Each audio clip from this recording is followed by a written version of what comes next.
Okay, just setting things up. Hello everyone, my name is hello everyone, my name is Anthony Vistebison. I am a freelance writer and contributor for a number of online syndications such as The Region, Aria Magazine and The Jerusalem Post. I write mainly on the Middle East and North African region, with a specific focus on minority rights, including rights such as Kurdish rights and Saudi women rights. Today I'll be talking about Turkey, especially the question, what should be done about Turkish expansionism? Now, for all of you who don't know, this is a podcast that I've just recently created called Through the Looking Glass, a podcast examining issues related to foreign policy and foreign affairs, examining current global affairs and reflecting on pressing questions and providing thoughts from a young adult's perspective, taking a look at this confusing world through the looking glass. So, without further ado, I think I will start. This should roughly go for about an hour and 40 minutes to 2 hours, and I'll try get back to questions towards the end. All sources I use will be provided in the description box below after I've completed the stream and when I can actually add the timestamps in. And every single question I'll hopefully answer towards the end. Now, this is going to work in a presentation form where I'm going to just put up a couple images to bounce ideas off. I have notes written here. So without further ado, let's get on to it. This is Through the Looking Glass, TTLG, Episode 2, What Should Be Done About Turkish Expansionism. So let's start from the beginning. This is Ankara, or the capital of Turkey. Turkey resides between east and west, if you will. It is in, we could say, the gateway to Europe, between Europe and Southwest Asia. Now, it's historically been a place of great power competition and great empires, such as the Ottoman Empire. Now, but we're not going to be focusing much on the Ottoman Empire. We're going to be focusing on the modern Turkish Republic as it is today. Now, to start off with, the modern Turkish Republic was founded in 1923, after the Treaty of Lausanne was signed between powers such as Great Britain, France, and so on. It was founded by a man by the name of Mustafa Kemal Atatürk. He wanted to create a modern state of Turkey in the wake of what he perceived as the partitioning of Anatolia, which is the main piece of land that we call now Turkey. He saw the partitioning of this land by Britain, Greece, France, and other allies in accordance to the Treaty of Sèvres in a couple of years ago, prior to the Treaty of Lausanne.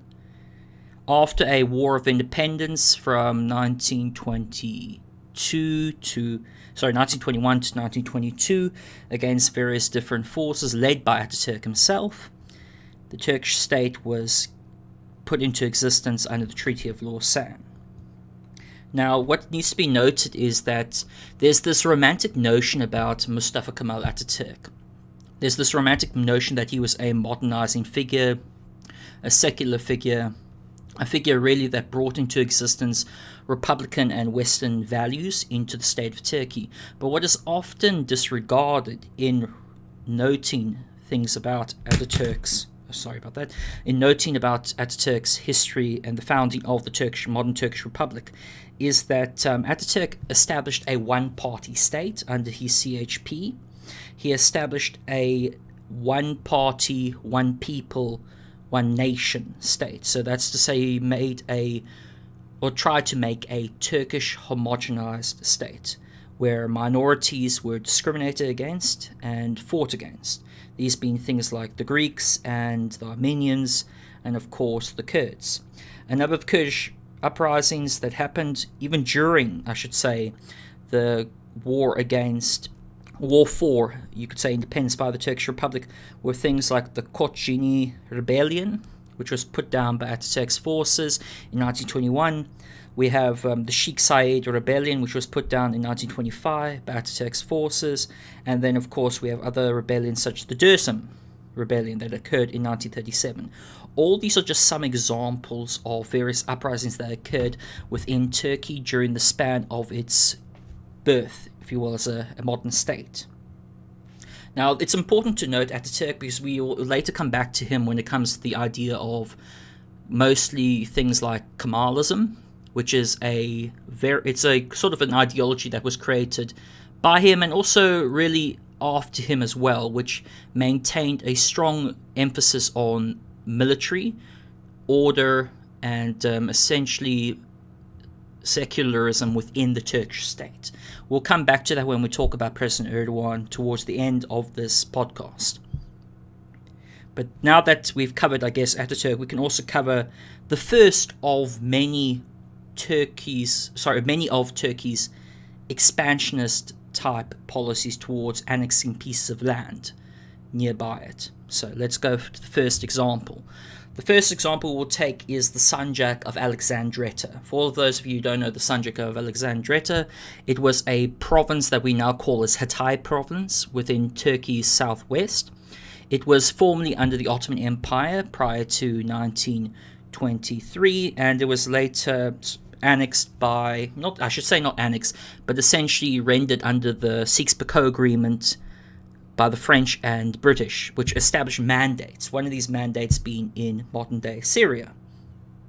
This mandate divided Syria up into different states, such as the state of Aleppo, state of Damascus, Jabal al-Druze state, Greater Lebanon, Alawite state, and of course the Sanjak of Alexandretta. This was given special autonomous status under the French mandate as to 1931. Atatürk, since 1923, actually claimed Alexandretta as a part of Turkey's extended homeland within Syria. Turkey at that time, of course, had just emerged as a modern Turkish state, and it was now consolidating its territorial gains against various of its opponents. One of these that were claimed, of course, was Sanjak of Alexandretta, because it used to be a part of the Ottoman Empire, and it consisted, the state consisted of, no, I should say not state, but the autonomous area consisted of about 38% of Turkish citizens, so there was large Turkish population within the Sanjak of Alexandretta, but however there was also a Sunni and Alawite as well as a large Kurdish population in that area. Now in 1936 to 38, there was a number of the negotiations done between the French and Turkish military administrations. So what does that mean? That means that there were a number of negotiations between the two parties, because the French at the time owned Syria technically. However, Syria had been given the Syrians themselves had declared a de facto state in 1936, I believe. Now, Turkey and France both allowed for their militaries to occupy parts of Sanjak of Alexandretta because of this growing dispute between the two states at the time. Now, in 1938, a Hatay state was declared, almost a de facto autonomous state within, you could say, within the French mandate, or it's almost, you could say, when Syria eventually got its independence or declared its own independence, Syria considered Greater Lebanon and the Sanjak of Alexandretta as part of its territorial claims. So if you can imagine that you have this area now that's been disputed between this newly emerged state, although not a recognized or official state as of yet, because of course Syria only became its own state within 1946, if I recall correctly. Now, if you can look at this map, you'll see just the different states over there. I'll move on to the next part. Now, this is the ethnic competition of Hatay prior to 1939. As you can see, there's about 39% of the population is Turkish, and you can see those orange zones are Turkish citizens, you could say Turkish civilians and Turkish population live. You can also see the Armenians, you can also see the Kurds, as well as the Levantines, which are the Maronites, Greeks, Melkites, and so on, as well, of course, as the Shias of the area, as well as the Alawites. So that's just how it looked in that day. Now, in 1937 to 1938, after Sanjak of Alexandretta was having its own negotiation between France and Turkey as to the future state of the autonomous area, Atatürk sent thousands of Turks, mainly pro-Turkish state citizens, to Alexandretta to try increase the population of Turks within the area. The reason being was that in 1939, a referendum was held. And this referendum, after Hatay state, of course, had become independent, because in 1938 it became its own independent state with a kind of a quasi-military quasi-military government being set up in Alexandretta in 1938 by the French and Turkish, as I mentioned. So you have Turkey over here that in 1937 to 1938 tries to increase the population of Turks within the little autonomous area. Thus, so it can help them in this new referendum that they push, or their pro-Turkish individuals push within the de facto government of the Hatay state. This is, of course, known as the Hatay referendum. And this referendum overwhelmingly was in support of Turkey annexing the area. Because not only was it an autonomous region beforehand, but afterwards, after the referendum had passed and been successful in Turkey's favor, Hatay state was annexed by Turkey and officially became Hatay province, where it has still been to this day. Now, we must remember that over 60,000 people were displaced in this newly formed province. Most of them were, of course, Armenians who had fled this area. Because a lot of the Armenians that had been located in the Sanjak of Alexandretta were themselves survivors of the Armenian genocide. So many of them fled from this area in order, for the fear out of their lives, that they may be ethnically cleansed by Turkey. And may I just say that 3 months after the annexation of Hatay state into Hatay province, thousands of Turks were pushed into Hatay province to make it more Turkish homogeneous, while many others were forcefully displaced from their homes. Some of them were allowed to choose to leave their homes. However, if you can consider being coerced out of your homes as a choice, then I guess they were given a choice. It's irrelevant to mention this today because the Syrian state, which had a lot of protests, by the way, and I just want to give you this picture. This is of the Turkish army actually entering into Hatay state in 1938 in accordance with that agreement between France and, you could say, France and Turkey. And these are some of their forces being welcomed in as well. The reason why I mentioned this today is because it's the first example of something that I'll later come back to, where Turkey uses or alters the demographics of a region once it has some form of control over that region in order to, if you will, transfer the interests of that autonomous region that has just entered to its own side. So what does that mean? So say, for instance, you have a territory and Turkey comes into that territory. What Turkey will do, it will say that, okay, it's coming in there to protect Turkish interests. Maybe those Turkish interests are little, as we know that there was only 39% of the population of that region, of the Sanjak of Alexandretta, which were themselves Turkish. So in order to change the rest of the demographics, you flood in pro-Turkish immigrants, so pro-Turkish state immigrants. So these are like officials and their families. You put them into the state so they can start to work in the government of the de facto Hatay state. And then what you use is you use these individuals to push a referendum to try and make that state appear as if it is asking democratically to become annexed by the state. As you can see, a lot of even the Syrian state to this day, under Bashar al-Assad's Syrian regime, still claims that the area was annexed inappropriately and illegally through a botched referendum. And there's still been territorial disputes to this day over it, because the Syrians will argue that the Franco-Syrian Treaty of Independence, which was signed in the 1930s, guaranteed that France would not interfere into would not interfere into the affairs of the Syrians de facto or state at the time under the French mandate. However, of course, if you can imagine, this would be a violation of that treaty, and hence is the argument as to why many, at least in the Syrian quarter, consider it illegal, to put it that way. Okay, now we have an idea of that. We can actually move on from the Sanjak of Alexandretta, let me summarize briefly before I go on to the next section. So what you have is the Sanjak of Alexandretta, which itself was first a part of the French mandate. It then falls under the de facto control of the Syrian independence movement in the 1930s.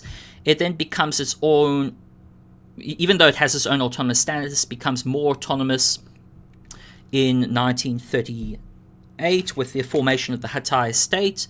However, prior to that, Turkey under Atatürk had claimed the Sanjak of Alexandretta, or the Hatay state, as a part of Turkey. In an effort throughout the 1936 to 1938 to try to alter the demographics of the region, Turkey floods in a lot of Turkish citizens that are pro the Turkish state. Most of them come from government officials who would later work in the Hatay state.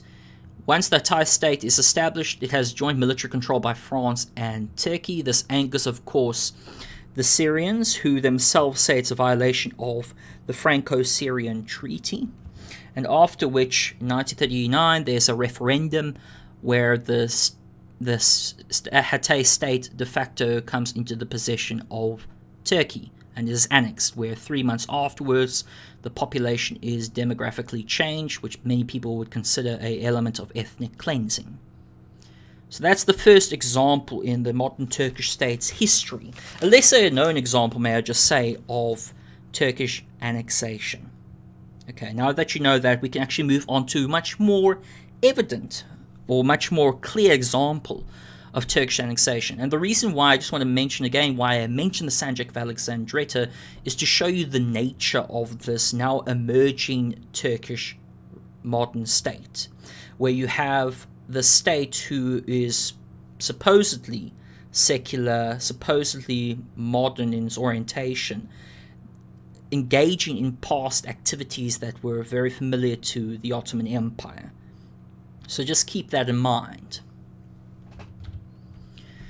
Now, I don't know how good this map is, and I'll explain a bit more about this map, but I want to now turn to the topic of Cyprus. Now, for all those of you who don't know where Cyprus is, it's off the coast of Lebanon, near Israel, north of Libya and other countries in North Africa, including north of Egypt, within the Mediterranean. It's a small little island that used to be under the control of the Ottoman Empire until it was essentially annexed by the British and became a protectorate in the 1920s. Now, within Cyprus, you have to understand this is a huge Greek Cypriot population. This Greek Cypriot population, some of them, at least at the time, believed in a concept called enosis. Now, I may mispronounce that. I'm also going to clarify that I'll probably mispronounce a lot of these names, and I'm just going to put it to everyone just to give them a heads up. It's unfortunately, I never grew up with these languages, although I am trying my best to try and learn them. So keep that in mind. One of these concepts is called enosis, which means union with Greece. It's this idea that Cyprus should be part of Greater Greece, because there's a large Greek Cypriot population on the island. However, there's also a minority Turkish Cypriot population. These people, of course, coming during the Ottoman period, when the Ottoman Empire actually owned Cyprus. Now, if you can put those into perspective, you have two big groups. The bigger of the groups, of course, are the Greek Cypriots, and the minority, of course, are the Turkish Cypriots. This is important to understand because this will establish the foundations for what will happen later throughout the next coming decades.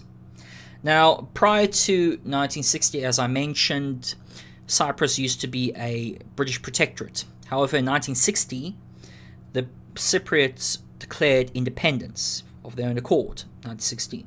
This independence came out of something known as the Treaty of Zurich and London treaties, which were treaties to establish some form of some form of, how can we say, joint control between the Turkish Cypriots and the Greek Cypriots. Okay. Now, a part of this agreement, this would ensure, at least to the British, this would ensure some form of autonomous status for the Turks of the island, who the Turks themselves felt persecuted by the Greeks. And I must say there is reason to believe that there's a lot of ethnic conflict prior to 1916 that would justify some form of fear for the Turkish Cypriots. So I just have to keep that in mind, and I want to mention that. The first president, you could say, of the first independent Cyprus in 1916 was a man by the name of Makaroias III. He was an archbishop. He was the individual who himself was trying to rectify this divide between the people who supported enosis, which I told you about, which is this idea that Cyprus should be part of Greece, and then this opposite idea which is called Taksim, and that means sort of the Turkish part of Cyprus should belong back to Turkey. So you have these opposing ideologies. You have the ideology of enosis and you have the ideology of Taksim. These ideologies occupy this one island. Now, during this time, there's a lot of ethnic conflict going on because the Turks of the island, or the Turkish Cypriots, and the Greek Cypriots are fighting against one another, each claiming that the other has some form of autonomy of the other. To try resolve this, Makarios, and I'm gonna, as I said before, I'm gonna mispronounce these names. Makarios in 1963 establishes a 13-point plan for Cyprus to try resolve this inter-ethnic conflict. This kind of violates the Treaty of London and Treaty of Zurich, which tried to establish some form of autonomous status for the Turkish Cypriots to try stop this this ethnic conflict from happening. The Turkish Cypriots viewed it as a violation of their rights. This caused actually more fighting than it was supposed to, because Makarios was trying to resolve this inter-ethnic conflict by allowing more seats to the Greek Cypriots and trying to allow the more incorporation of the Turkish Cypriots. However, what happened is that the Turkish Cypriots did not adhere to this, and they started to form their own militias against the Greek Cypriots and against the Greek Cypriot government. This turns into a bit of infighting, which actually forces the United Nations Security Council to rule in favor of some form of dialogue process with Article 186. Now, Article 186 tries to establish some form of a green line to establish different parts of the island to different ethnic groups. Now, in 1967, the Turkish Cypriots established their form of autonomous de facto government within Cyprus, really. And what happens in this process is that there's a large amount of infighting that continues to go on, and the UNSC passed various different resolutions at the time to try and bring some form of order to the country. However, it's continuing to escalate at this point.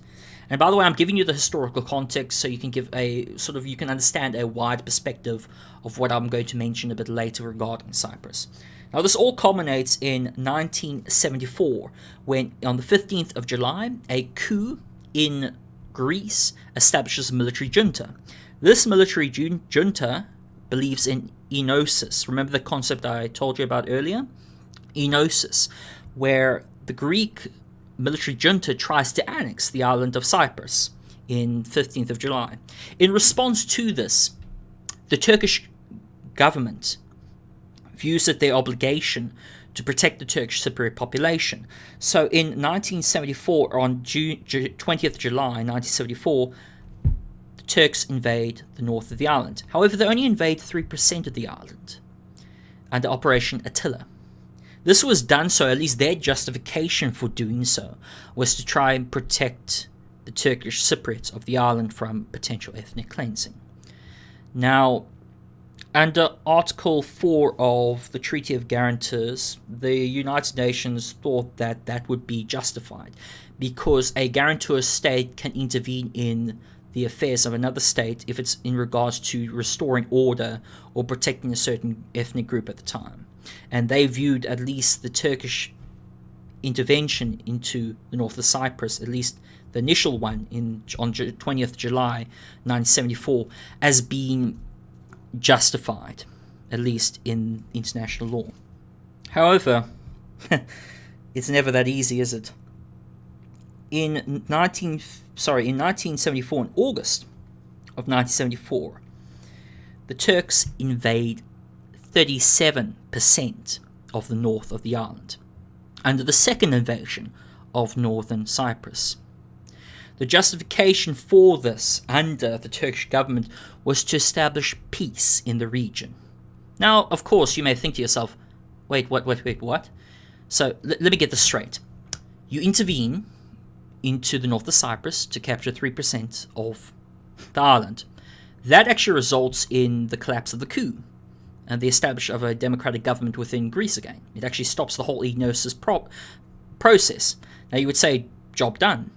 However, Turkey said, wait a minute, we noticed there's a large, so we could say there's a minority Turkish Cypriot population in the north. Well, guess what? We're going to invade about 30% of the island. You know that green line you guys established called the United Nations Security Council? Well, we're going to go right to that green line. And everyone on the island, I can assure you, would say, what? Well, anyway, Turkey did this, and that was under Operation Attila, the second phase of Operation Attila, where the Turkish government annexed 37% of the island, forcing the displacement of over 100,000 Greek Cypriots from the north. And I'll get back to this now. The UNSC tried to establish some form of peace keeping force in the area. Now you notice that there's if you can see this map right now, you'll notice that the last map, which is from 1974, has in fact, oh, by the way, let me actually explain the map for everyone, because I think the map's a bit small. I don't know for the life of me why it's so small. But anyway, the first part of the map, you see that first map at the top, that's from 1960. Those areas in orange are areas and villages occupied by Turks. The kind of grayish zone is areas and villages with mixed population, so Turkish and Greek Cypriots. The blue zones are areas and villages occupied by Greeks. And you see those little small dots, or those small blue dots, those are mixed communities with majority of Greeks, okay? Now, I want to just remind you that in 1960, this is just prior to its independence. So 1970, you see over there, once, of course, Cyprus is its own independent state now. Those pink areas that you see are British bases, because part of this whole independence agreement was that Britain could keep strategic points for its navy in those areas. And you can see them over there near Larnaca and other areas. And you can see the government-controlled areas with those little white dash through the blue zone. And you see all the different Turkish enclaves throughout the island in the second map. Now, the third map is from 1974. This is after, of course, Turkey annexes over 37% of the mainland of the north in Cyprus. You can see the whole orange zone is now a majority Turkish population. That white area is the buffer zone, the UN buffer zone in accordance to UNSC Resolution 355. Okay? And you can see, of course, the pink being just the main points of interest for the British. And, of course, you see Nicosia as the capital of Cyprus. Now, you can imagine that the second Turkish invasion actually created a lot of instability. It created, as I mentioned, the displacement of over 150,000 Greek Cypriots. So I'm going to go to the second picture now. You know, all these people you see are Greek Cypriots that have been forcibly displaced from the north of the area. Now, to be fair, over 40,000 Turkish Cypriots were displaced from the south in response, because again, this is sort of like just gives you a show of the complexities of this area. Now, in 1975, Turkey declares a Turkish federated state of Cyprus in the north, a de facto state that it establishes. It's almost a vassal state, really, for Turkish interests, that's established by the Turkish government in accordance with the Turkish Cypriots, who had formed, remember, in 1967, their own form of autonomous government in the area. Throughout the years from 1975 all the way to the founding of the Turkish Republic of Northern Cyprus in 1983, there was the displacement, or forceful displacement, may I say, of Greek Cypriots. So Greek Cypriots within the north were forced from their homes and replaced by Turkish citizens, both Turkish Cypriots and Turkish immigrants that had come from the Turkish government's proposals and projects in the north of Cyprus that had moved to this area. In 1983, of course, there's this the Republic of Northern Cyprus, the Turkish Republic of Northern Cyprus, is established. It's the only country that is recognized by Turkey as an independent state. It's viewed as an illegal occupation by the rest of the world, which it is an illegal occupation, because as I said before, if you want to talk about international law in terms of international legality, you could maybe argue that that the first intervention to stop the coup from annexing the rest of Cyprus and to defend the Turkish Cypriots could be potentially justified. Okay, I'll give you that stretch. However, what is not, or can never be justified really, is the second intervention, which was done so to try, or at least the rationale or the pretext, quote unquote, for annexation was to protect the Turkish Cypriot population. However, as we can see, that's not been the case at all, because what instead has happened is that a vassal state in the north has been created. One, may I just say, that is only, as I mentioned, recognized by Turkey. It's still a continued dispute in the United Nations between the two nations, because the United Nations, as I said before, has a buffer zone. If you just go back to that, it has a buffer zone in that white area that it maintains a peace force in to try to establish some form of order in the area. As for these Greek Cypriots who have been displaced, a lot of them have never returned home. Now, I just want to put this in perspective that Northern Cyprus was annexed in 1974. Okay, it's nearly been precisely, we could say, if I have my math right, 46 years, almost 46 years since its annexation by Turkey, and still remains under the control of a vassal state. Most of its population now have been ethnically cleansed, and the demographics of the north have returned to, or you could say has become majority Turkish. Where they speak Turkish, they actually get paid also in Turkish lira as well, may I just say, which is another point we will come back to in the future. Okay, I'm just going to quickly take a swig of water. Give me a moment.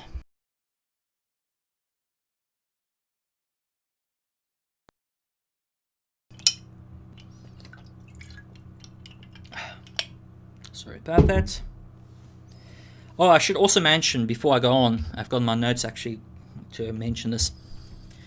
Because Turkey established a vassal state in the north, there has been access, the north provides it access to the Mediterranean in terms of oil rigging especially, as well as gas projects in the area as well.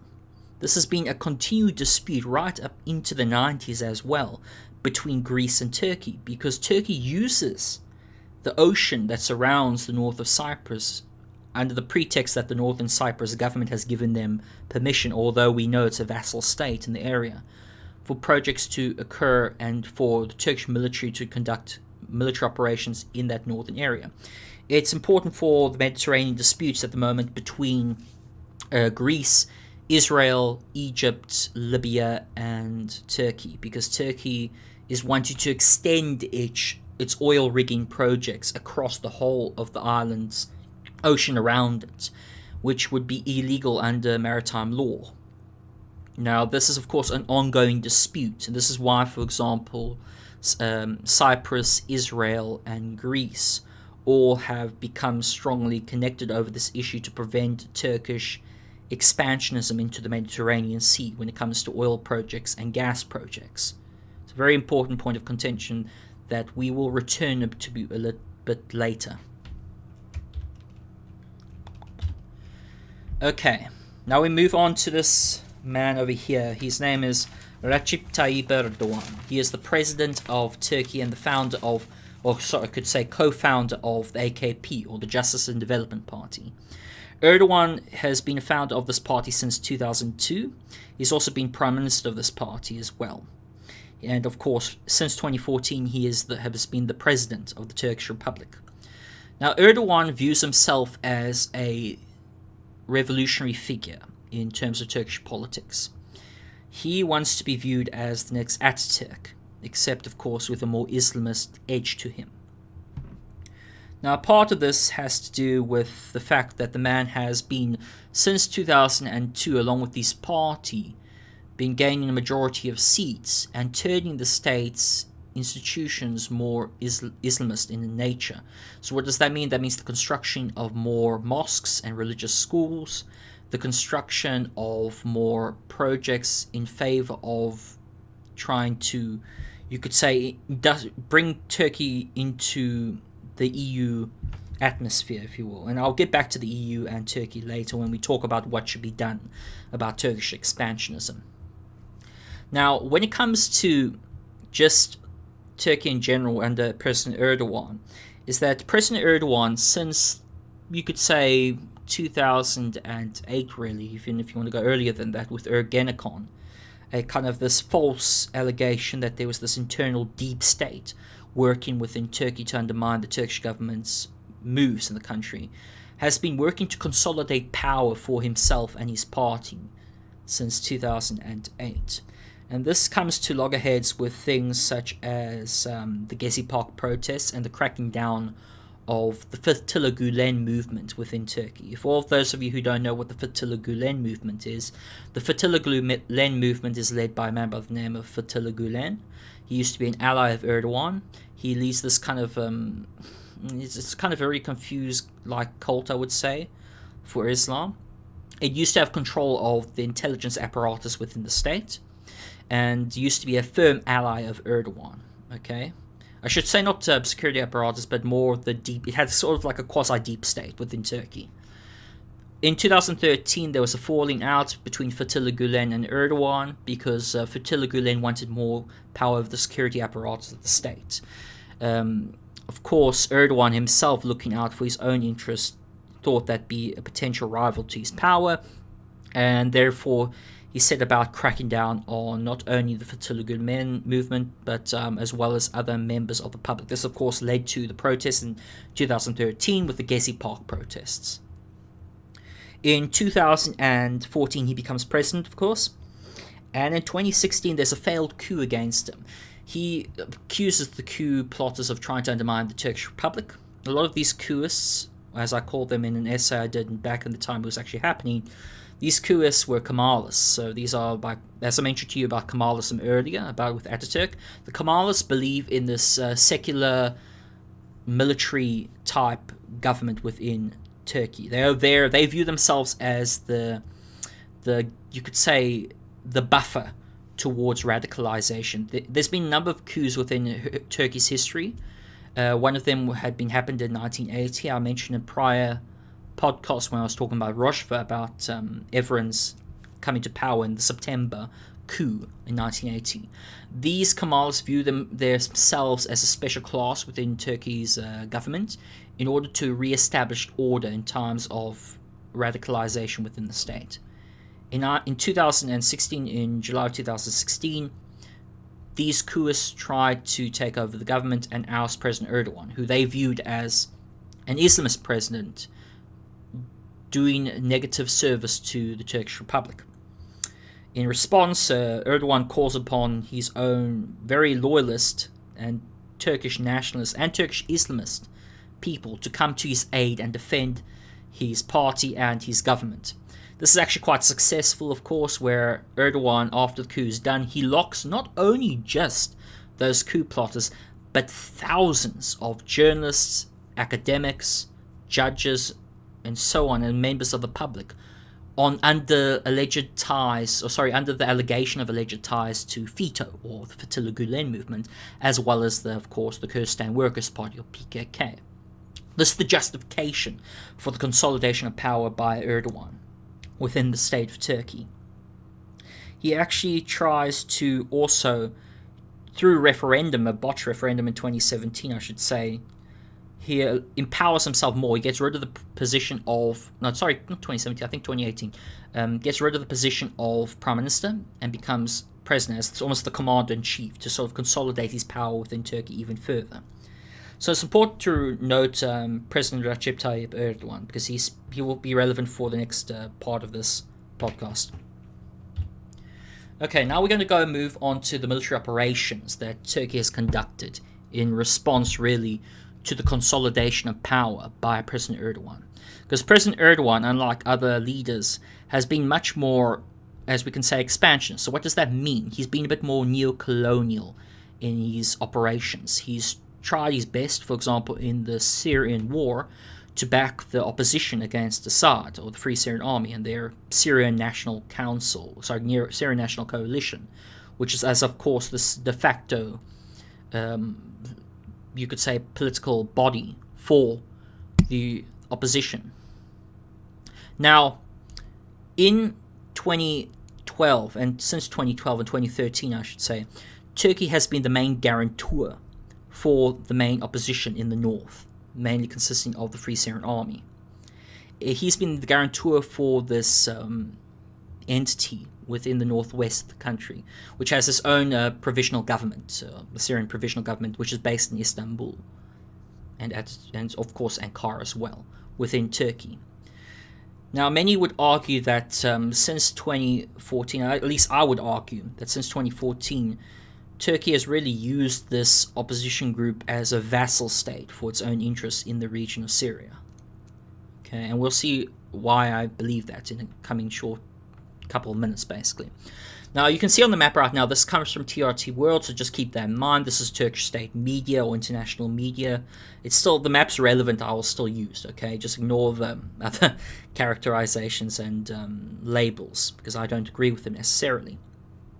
Now, you can see that these are different phases of operations that all are relevant for the next topic of military interventions within Syria. So let's start off with the first of these operations, which was done so in the Jarablus pocket. Now, if you can see on that map, Jarablus is next to the Euphrates River. It's actually west of Kobani. If you just look, it's just right in the middle. It's above Tabqa and to the east of Azaz. Okay, good. So the first operation that was conducted by Turkey was conducted in, of course, 24th of August 2016. This was, of course, Operation Euphrates Shield. Now, the justification for this operation was to prevent, at least in Turkey's mind, the linking up of cantons between the YPG, or the People's Protection Unit, which is a de facto Kurdish rebel group within the northeast of Syria, from linking up with their canton or province within Afrin in the northwest. And if you can see, just quickly, Afrin is in the northwest, Kobani is the northeast. The whole idea was to try to link these two of Kobani and Afrin together. And they had actually almost successfully done that, because in August, Manbij, which is that area over there west of the Euphrates River, was liberated by the Syrian Democratic Forces, which of course is an extension of the YPG. So you could just say, if you want to try not get confused with labels, the Syrian Democratic Forces is a multi-ethnic coalition of militias backed by the United States, fighting the Syrian conflict. It's fighting against the Islamic State, as well as fighting for its own Rojava project within the northeast. That's sort of in a nutshell. In July to August, it liberated the city of Manbij, an Arab-majority city with the Manbij Military Council, which is one of the big military councils within the Syrian Democratic Forces. So it liberates Manbij, and it's starting to go westward. It's actually trying to go across the Euphrates River into the Jarablus pocket. However, every time it goes into the Jarablus pocket, it's being bombed by Turkey, because Turkey views the SDF or even the YPG as an extension of the PKK in Syria. And of course, I mentioned in prior podcasts that the Kurdistan Workers' Party is a de facto terrorist organization by Turkey. It was as I said before in the prior podcasts, it has been waging a war with the Turkish state for decades. Okay. So Turkey views that, at least that's the justification it gives. And I'll say to you right now that that's just a pretext. Just keep that in mind. I'll explain my reasoning later. So as you can see, that in 2016, in August of 2016, the Syrian Democratic Forces start to push westward of Manbij. This frightens the Turkish state, who was actually quite, you could say, not really concerned with the people who were in the Jarablus area. And may I just say, the people who were in the Jarablus area, so from Jarablus to Azaz, that was completely Daesh territory, or that was completely ISIS territory. And the Syrian Democratic Forces were pushing westward to not only link up their cantons, but also to oust the Islamic State from that area. Turkey, noticing the incoming presence of the YPG and not really bothered by ISIS's presence prior to that, starts to intervene in Jarablus under the pretext of fighting the Islamic State. This is an operation that was actually supported necessarily by the United States. However, the United States actually was doubting the effectiveness of the Turkish army and Turkish special forces and Turkish Free Syrian Army forces, which will become relevant later. Because a lot of these terms I'm putting out there may be a bit confusing to some people, but they all connect to it towards the end of this podcast. So now over here, this is an example of these Turkish Free Syrian Army forces. This is, of course, Adra al-Sham. It's an Islamist organization, an Islamist group operating within Syria. This is their liberation of Al-Bab, which, as I mentioned, it's in that Jarablus to Azaz pocket. It's actually one of the last cities that was liberated in March of 2017 by the Turkish army, along with Russian bombing and these Turkish Free Syrian Army forces. Now, why do I mention these people? Adra al-Sham, along with groups such as Sultan Murad Brigade, who all, along with other groups I might say as well, who are all not only Islamist, but are orientated around Turkey, act as Turkish auxiliary forces. What does that mean? That means that these people, in exchange for fighting, they get not only Turkish lira, which is the Turkish currency of the Turkish Republic, but they also get citizenship. Their families get citizenship as well. They are de facto mercenaries, in other words. It's very important to note this later when we're talking about expansionism and the consequences of expansionism. These were the forces that were used by Turkey to actually enter into the Jarablus Azaz area and take control of the area under this whole pretext of fighting ISIS, when in reality was to stop the Kurds from getting a consolidation of power in that area. Now, the reason why I also mentioned this as well is that it's the first out of the three operations, because as I mentioned before, it's the first phase of this annexation operation. And you may say to me, why do I call it annexation operation? I'll tell you why. Because in 2016, as I mentioned with Operation Euphrates Shield, a government was put in power, a sort of a de facto government, the Syrian interim government, in control of these areas. The Syrian interim government actually has control of these areas. However, I may just say the real control is with the Turkish military. Because as I said, this government acts as de facto vassal state. It's almost an equivalent as what the Turks did in Cyprus. When they first came in, they had their own puppet government established, essentially. Same thing goes over here as well. So in 2018, in the province of Afrin, in the northwest of Syria, which is a predominantly over 65% of the population in Afrin is Kurdish, may I just say. And I'll get to this all, how it's relevant to the whole question a bit later. In early 2018, in January of 2018, the Turkish government launches Operation Olive Branch. It uses the exact same Turkish auxiliaries that it used in the Jarablus and Al-Azaz pocket. However, it also used more Salafist groups as well, within that pocket as well. Their whole justification that it gave to the international community for going into Afrin was it's fighting ISIS. That was its justification. ISIS and terrorism, as it called. Because it believed that the YPG was launching attacks within its borders, which, again, factually did not happen, in terms of historically speaking, of course. Now, you may just be surprised by this, because anyone who was following the conflict at the time would tell you that there was no ISIS within the Afrin region at the time, even prior to, of course, the intervention. So again, this is a pretext. It's a construct used by the Turkish state and the Turkish military to intervene and annex a territory. Now, after a couple months of fighting, Turkey expelled around 250,000 people in its operation. So about 250,000 plus people were displaced from the area. Now you may say, okay, well, that doesn't seem too bad. I mean, it's all for security at the end of the day. I mean, what could be wrong about that? Well, here's the thing about that. As I mentioned, not only were 250,000 people expelled, there was a huge Yazidi population that was completely uprooted by this. Now remember I told you about the Sanjak of Alexandretta and the whole Armenian population there that was uprooted because out of fear that they would be ethnically cleansed by the Turkish government. Well, the same thing happened over here except with the Yazidis. Many of these Yazidis fled from their traditional homelands in the northwest of Aleppo in the Afrin region. Keep that in mind. Now, when this operation was actually happening, when Operation Olive Branch was actually happening in the northwest of the area, you had a lot of violations happening as well. You can actually still find videos. I will link some of these videos actually in the description box, but I do warn that this is graphic content, okay? So you'll see, for example, the execution of farmers, the torturing of civilians, the desecration of bodies, the destruction of graves. All these things occurred under the watch of the Turkish military. Now, the Turkish military's argument for this, they say, no.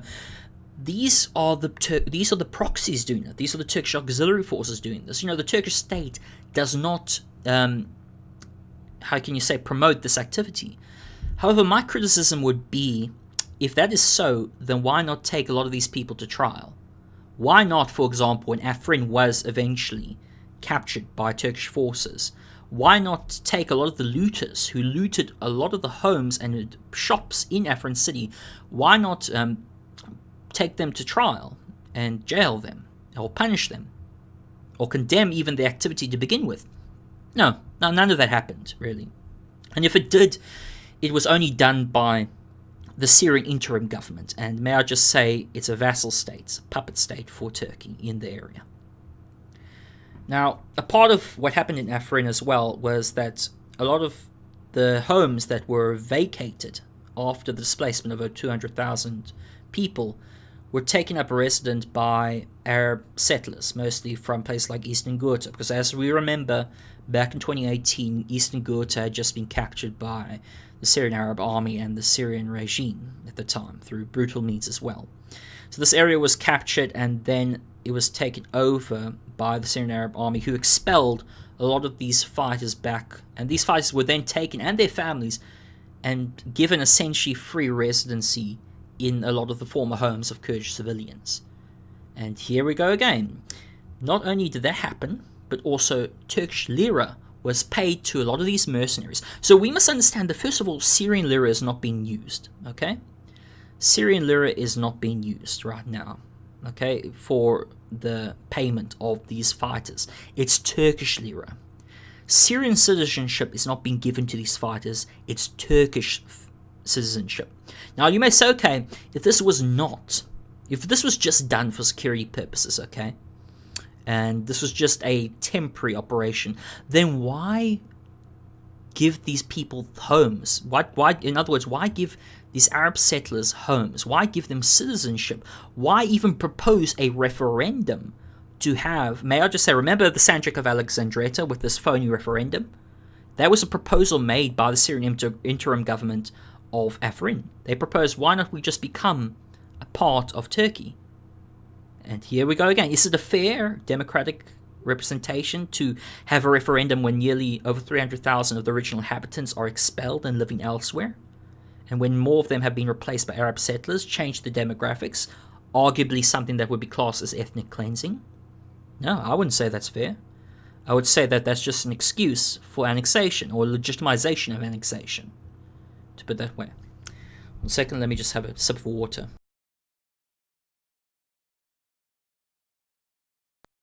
In the chat I'll get to at the end of the stream. I'm trying to get as much through as possible because there's a lot to cover. I'm just saying that now, it's a lot to cover.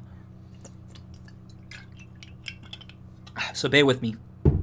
I hope I'm making sense. I've not really checked on the chat, but I hope I'm clear in my arguments and my reasoning, at least.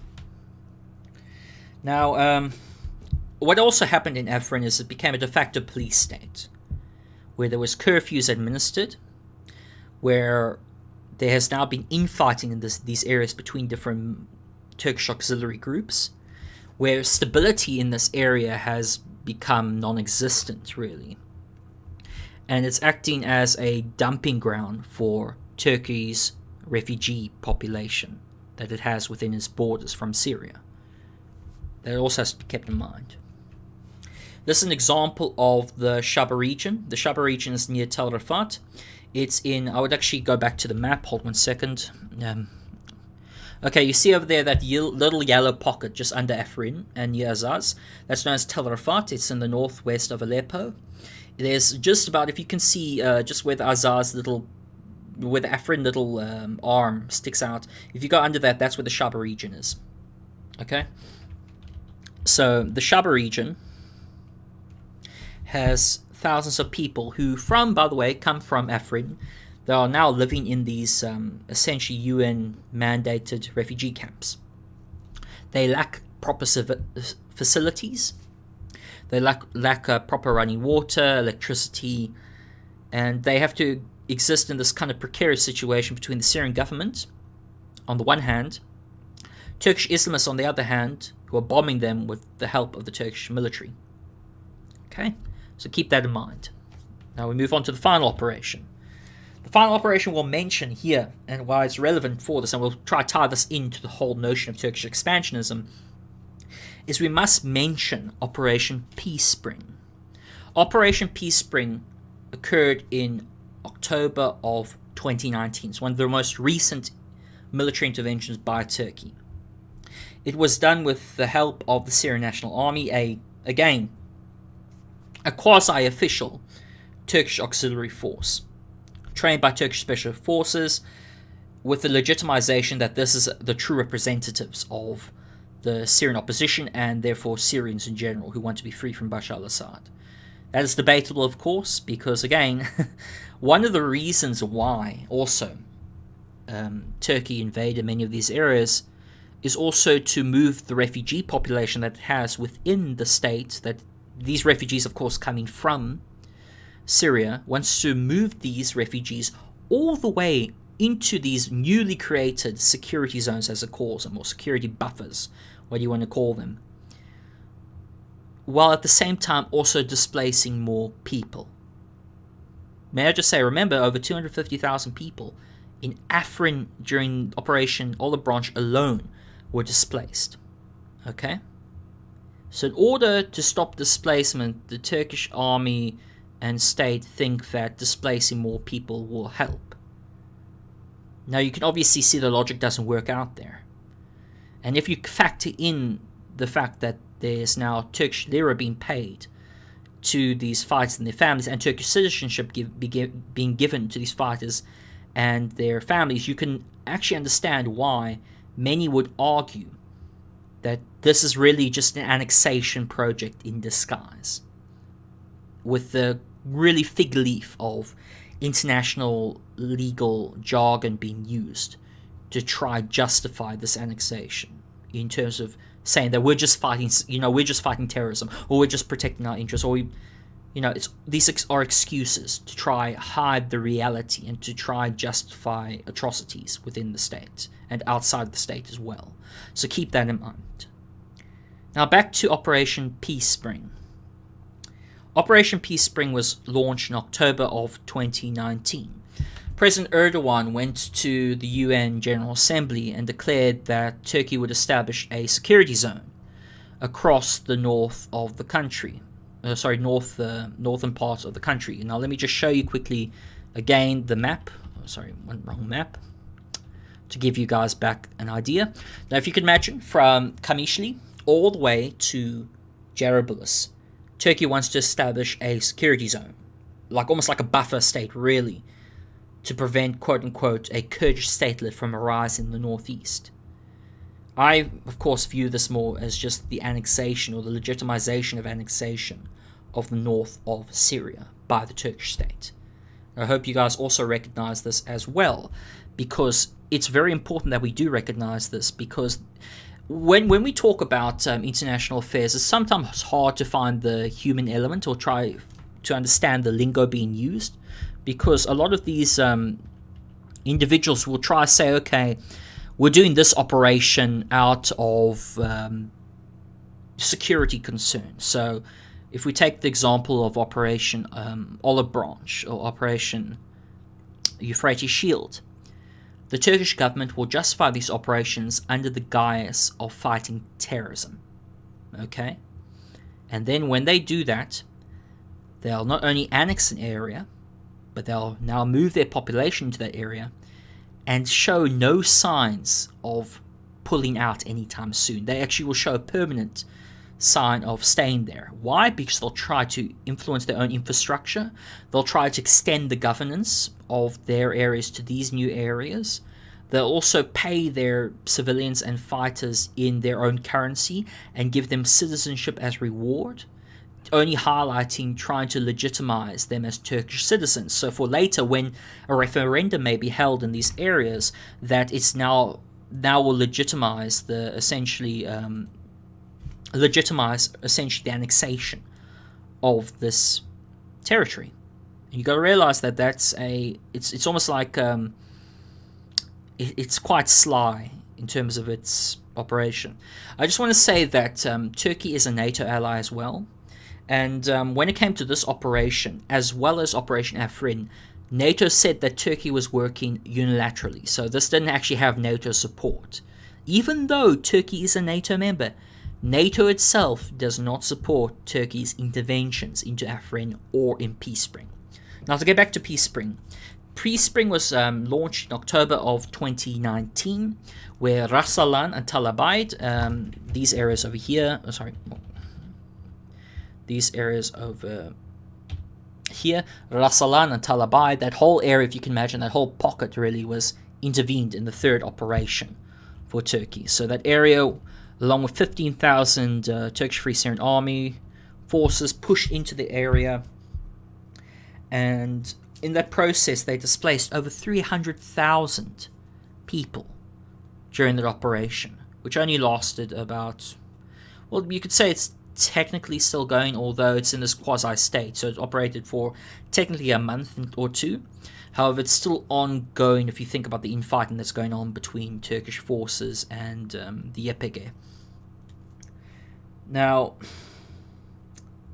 the SNA used Turkish equipment like APCs, or these of course are armored personnel carriers.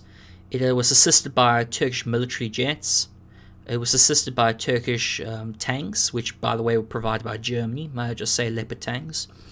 It used Turkish artillery to push into this pocket of land under the guise that it was not only fighting against terror, but it was going to try repopulate the area with Arabs, because it claims that also the north needs to be repopulated by Arabs because the YPG are allegedly ethnically cleansed an area, which is not factually true, as being reported by the UN Syria Commission's report on the area, which I'll also provide in the links below. Now, one of the many of the atrocities, which of course were filmed, because again, I don't understand for the life of me why these Turkish mercenaries film their own crimes against humanity. Like, this doesn't make any logical sense why you would film your own your own criminal liability, but then again, you get these sick people in the world that do so. And one of the films that they made was one of the things that they filmed was the death of a Future Syria party member, Hevrin Khalif, who was a young woman in her 30s.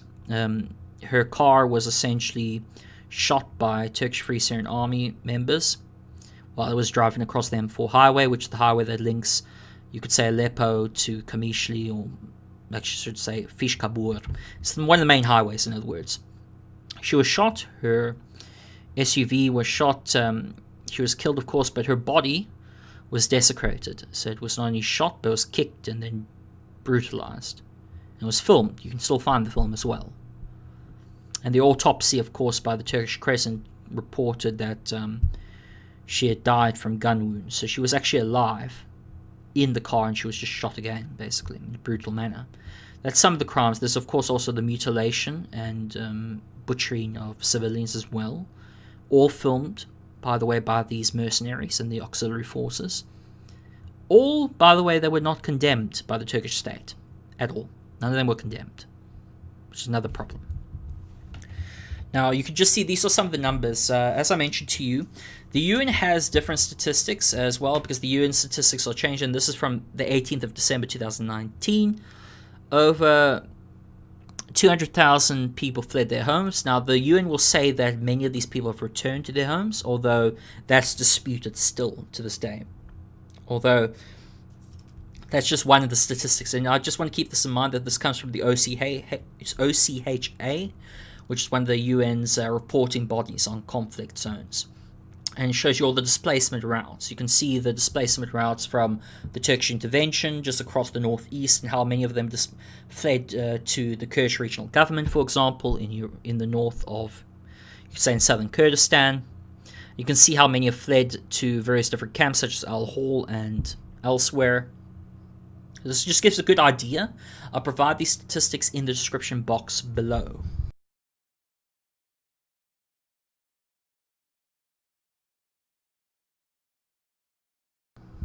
Okay, sorry about that, just technical difficulty briefly. Now, the statistics I also have on this is that, okay, just thinking. Okay, so according to the Rojava Information Center, there has been roughly about 800,000 people displaced across the northeast of Syria. And this has been done by mainly the Turkish state and its backed proxies. So if you can imagine, that's over 800,000 people. Nearly 1 million people have been displaced in order so that Turkey can resettle 1.69 million refugees. So in order to solve its displacement issue, it displaces more people. You see what I mean? You can see that there's much more than just trying to replace trying to address the displacement population and trying to address the internal issues within Turkey. There's also another reasoning for it. As I mentioned, it has to do with its expansionist foreign policy as of late under the Erdogan regime. Now, I will get back to Syria after. Now I want to move on to Libya. Okay? And as I said before, there's a lot to get through, so that's why I'm kind of like pushing it, because I want to at least get about an hour and 30 minutes. I want to try and answer some questions. Oh, sorry, not hour and 30 minutes, hour and 40. I want to try and answer questions, because the last part I'll be just tying it all together with this whole idea of what should be done about Turkish expansionism. Oh, yes, this is, of course, before we get to Libya, for all of those of you who can speak Turkish, I can't speak Turkish, but to translate, Turkey is Turkey, North Iraq is Northern Iraq, and all these, you see all those little Turkish flags, those are all the bases that it has within the Kurdish regional government and its autonomous area. These bases have been set up during the whole of its expansion into Iraq through its expansionist foreign policy at the moment. These bases have been justified since even 2019, even 2018, 2019, have been justified under the guise of fighting the PKK. Remember, I told you the PKK was one of the terrorist organizations that Turkey views as a national security threat. Now, part of the reason why it is in the north of Iraq, or you could say the southern Kurdistan, really, for normal Kurds, is to fight this force, allegedly, okay? However, in the process of fighting, you can imagine that a lot of these bases have been set up to try and make the Kurdistan regional government a vassal state for Turkey. Even right now, a lot of the approvals between the president of the Kurdistan regional government, Nurchirvan Barzani, and his prime minister, Masrour Barzani, have approved of military operations by Turkey into this area. Now, many people say, oh, wait a minute, so you say that the Kurdistan regional government has good relations with Turkey. I would say not the case at all. In order for revenue to come to the Kurdistan regional government, it supplies countries like Iran and Turkey with oil, because it has control of oil fields. It also does business with Turkey and Iran, almost acting like a rentier state, like a sort of a de facto rentier state for many of the outside nations, in order to try maintain you could say, the authority of these leading parties within Iraqi Kurdistan. Now, we must remember that when Turkey does operations, and one of the operations that has been recently done has been called Operation Claw Eagle and Claw Tiger. Both of these operations are against, quote-unquote, the PKK, quote-unquote. I say quote-unquote because, again, I want people to remember that this is not the real reason for why Turkey does the things it does, okay? We must not be so naive as to think that that the reasons that the state gives is the actual reasons. There's more to it than that. Turkey has a history of has a history of anti-Kurdish sentiment that goes right back to the founding of the Turkish Republic. I've actually covered this in another video on Rojava that you can find on my channel if you want to listen and watch later. I recommend watching that because it gives you understanding of just the mentality that has been associated with the Turkish state. Because the Turkish state has a anti-Kurdish systemic, institutionalized racist problem, essentially, towards this organization. It opposed any form of Kurdish self-determination in terms of independence. So one of the reasons for why it's attacking the SDF, for example, is it believes that the SDF is trying to create a Kurdish statelet in the northeast of Syria. Now you may say to me, okay, what about the Kurdish regional government? Okay, why does it have such positive relations with that Kurdish government if it is anti-Kurdish? Okay, I would say to you that it doesn't actually care much about the autonomy of the Kurdistan regional government. In fact, it wants to co-opt that autonomy for its own purposes. It opposed the referendum in 2017 for independence for the Kurdistan regional government. And that only highlights the fact that it's also trying to work around the Kurdistan regional government with working with Iraq, for example, the Iraqi central government, to try to consolidate its power within Iraq. So again, it does not care about the autonomy of the Kurds or the autonomy of the Kurdish regional government, as evident also by the military bases it has. It will target PKK fighters, quote-unquote, but also will kill civilians or Kurdish civilians in places like Makmur camp and camps such as Sherdeshet in Shingal, which, may I say, Sherdeshet has thousands of former Yazidi sex slaves within it. It was targeted, basically, under the guise of fighting, quote-unquote, terrorism. Again, this is the rhetoric that the state uses. It is not the real reason for why the state is doing the things it is doing. So please, I ask people to keep that in mind, because it's so very easy, actually, to be taken in by this rhetoric. It's so easy. I've seen so many people think that, okay, wait a minute, Turkey's doing this for the interests of the Syrian people, or it's doing the interests of the Iraqi Kurdish people, or what have you. It's not doing it for that. It's doing it for its own state interests, notably to expand its influence in the region. Okay, because Erdogan, and I'll explain later, has a neo-Ottoman vision. Now, you may say this is a bit comical, but I'll give you my reasoning a bit later. But I just wanted to point this out right now on the map that's shown.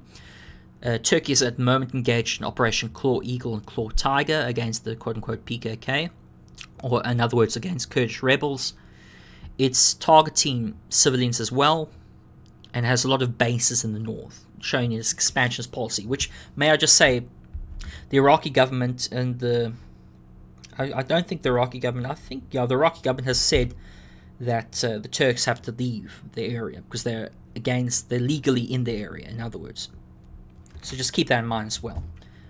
Now we will get to Libya. Okay, let me give it a drink of water. Hold on a second. I'm hoping that what I'm saying actually makes sense in the context of understanding just the history of Turkish foreign policy in terms of expansionism. Because I've given examples like the Sanjak of Alexandretta, the Cyprus, I've given examples of northern Syria, I've given examples of even the Kurdistan regional government or northern Iraq. Now I'll show you something of another area, which I'm only going to touch on briefly because I want to do a video on the Libyan conflict by myself. So what I'm going to tell you is really the cliff notes of the Libyan conflict, or the second Libyan conflict. Because people forget that we're not just here the first Libyan conflict, we're in the second Libyan conflict. So here we go. Turkey in Libya. Turkey currently has been backing the UN-recognized Government of National Accord, or the GNA.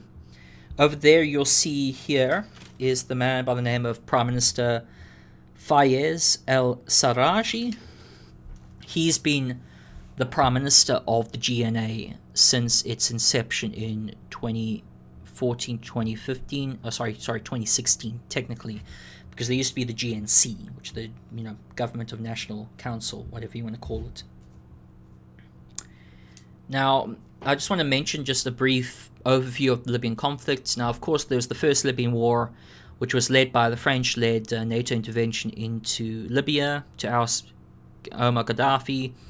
This caused an internal civil war between pro- and anti-Gaddafi forces, with the victory of anti-Gaddafi forces against Gaddafi ones, establishing a UN-backed government. Okay? Or UN-recognized government. Now, in 2015, a man by the name of Khalifa Haftar, which I'll just show quickly a picture of. There. Khalifa Haftar comes into the picture in 2014 and launches a campaign against what he perceives as the Islamist government in Tripoli. Now, let me just try to get my notes. The UN recognized the GNA as the official government in Tripoli of the Libya in 2015 under UN Resolution 2259, UNSC Resolution 2259. The GNA receives first political support by Turkey, and Turkey actually starts to provide clandestinely weapons and intelligence against the main opposition for the GNA, which is of course the Libyan National Army. The Libyan National Army is led by Khalifa Haftar, and it's based in Tobruk, okay, and it's recognized as the unofficial government of Libya. It's in opposition to the Tripoli government, and the second civil war came out of that, really. And it's been really a fight between the LNA and GNA. Of course, there's different actors like Al-Qaeda as well and ISIS, but we're not going to go into the main details of the conflict. All you need to know is that there's the GNA that's recognized by the UN and backed by Turkey, and you have the LNA, which is recognized by Egypt and backed by UAE and Egypt clandestinely. These entities provide armaments for the tin pot dictator of Haftar, the LNA, and have been doing so essentially since the start of the conflict. However, it's only been in recent years that, if I can just get my notes out properly, it's only been in recent years that Turkey has become more militarily involved in the conflict. This has happened since the Syria offensive in 2020, okay, in January of 2020.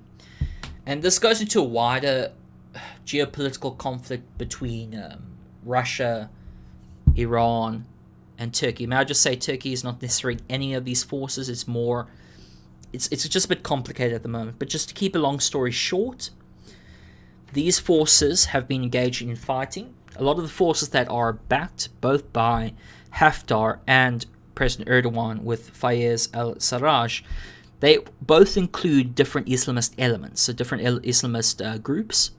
For Haftar, it includes Salafist groups as well. So you have these different Islamist groups operating within the area. And when it comes to Haftar, for example, he receives clandestinely support from the French government, which Macron views. For example, Macron views the LNA as a legitimate, I would say as a counter to what many, including Egypt, perceive as a vassal state, or like a vassal state for Turkey with GNA.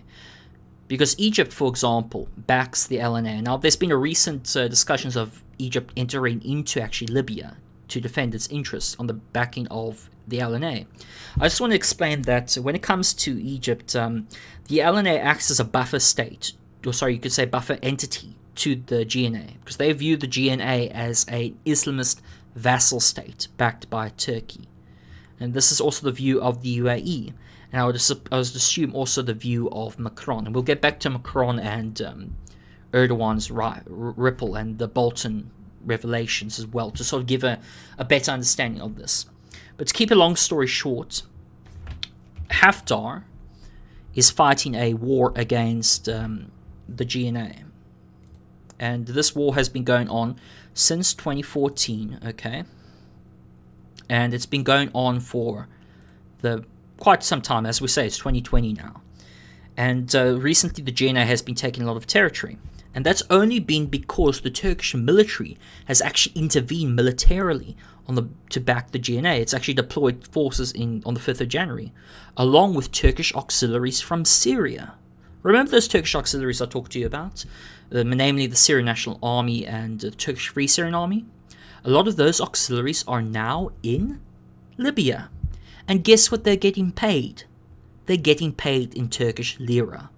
And guess which military bases are being taken over and repurposed to Turkish bases? GNA bases, which means Turkey is taking over these bases and establishing their own military bases as well, along with these ones, to fight against the LNA as Turkey becomes closer and closer, more involved in the conflict. Now, the United States has taken the position, as you do when you have a NATO ally essentially becoming a bit more rogue, and you have another ally known as Egypt becoming a bit more concerned. You sit on the fence and say, let's recognize peace and, concessions and all this nice stuff, which is mainly rhetoric, meaning, okay, let's not do much, but let's say we're going to do much. It's a political tool in order to make sure that you look good in the process of doing nothing. So that's what it is in essence. So when it comes to the GNA and LNA, Egypt, as I mentioned before, views the GNA as a potential threat, not only to its own national security, but also in order to not allow for Turkish expansionism into Libya. This, of course, ties into the Mediterranean crisis as well, which I'll explain a bit later as well when I go into answer questions and that. Now, the LNA is de facto under a tin pot dictator. Okay, I remember one of my friends have said that owning a tin pot dictator to entrench an authoritarian power. Essentially, when he's talking about Turkey and the GNA. The GNA thinks that Turkey is going to help them in fighting against the LNA, which it is, may I just say. And it thinks that Turkey is just going to leave after it's done. Well, as we saw with Cyprus, as we've seen with northern Syria, and as we're now seeing with Libya, that's not going to happen anytime soon, especially since the fact that the Turkish lira is being paid to a lot of these mercenary forces. And as I mentioned before, Turkish military bases are being propped up in the area, with Turkish infrastructure as well, coming in as well. So not just the military element, but there's also the economic element. And this is where neocolonialism comes into the frame. Neocolonialism in the form of infrastructure developments, the hegemony of one state in terms of its economy when it comes to the GNA. It's the only thing that's keeping the GNA afloat against the LNA. Now, of course, LNA is, of course, backed by Russia as well. May I just say, Russian special forces, especially Wagner forces, are in Libya as well to help the Haftar government. And I'll explain all this a bit later in a video I'll do on the Libyan conflict. So just to keep you in a nut, to sort of summarize what I've just said right there, you have the GNA backed by Turkey and is recognized by the UN, and you have LNA backed by Egypt, Russia, and the UAE. The LNA, as well as Egypt, views the GNA as a Islamist vassal state for Turkey's interests in the region, whereas the GNA view the LNA as a threat to the democracy and stability of the state. And the concerns are over that is that Turkey's expanding its influence in the Libyan conflict.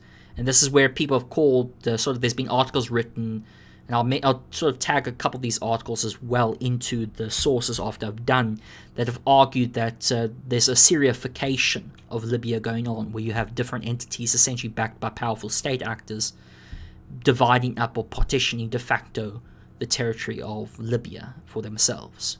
And mostly we'll see Turkey having a hand in this.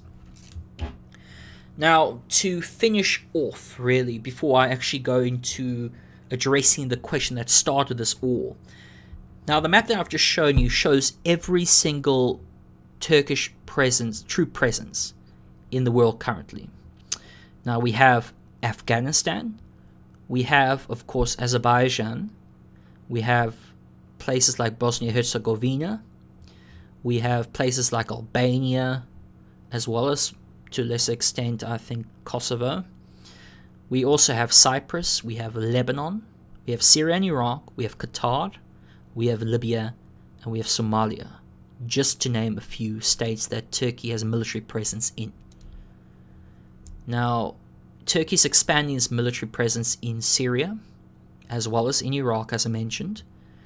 It's trying its best to try to expand its influence in Cyprus. It's expanding influence within Libya. It's expanding influence within Somalia. Afghanistan, not so much. And, as I mentioned, the Balkan states to a lesser extent. Now, I go back to the question of what should be done about Turkish expansionism. The reason why Turkish expansionism is a threat, at least to regional stability, is it puts a lot of the Arab states, those states that are allies to the United States, the United Kingdom, Australia, what have you, in a position of feeling threatened by the encroachment of what they call as neo-Ottomanism. This idea of a return of land to the former Ottoman Empire. Now, they view Turkey as this new imperial entity within the region that poses a risk to the sovereignty of their states.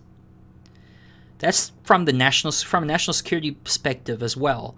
The United States, as well as other states, should be concerned because this has the potential of creating further conflict down the line and further empowerment of questionable actors non-state actors within the region. Now, you may say, what does that mean? That means the empowerment of Islamist groups. Because, as I said before, Erdogan is an Islamist. Okay, he's a member of Ikhwan. His party is Islamist. He's Islamized almost the entire country of Turkey. Okay. Sorry about that, just having a drink of water.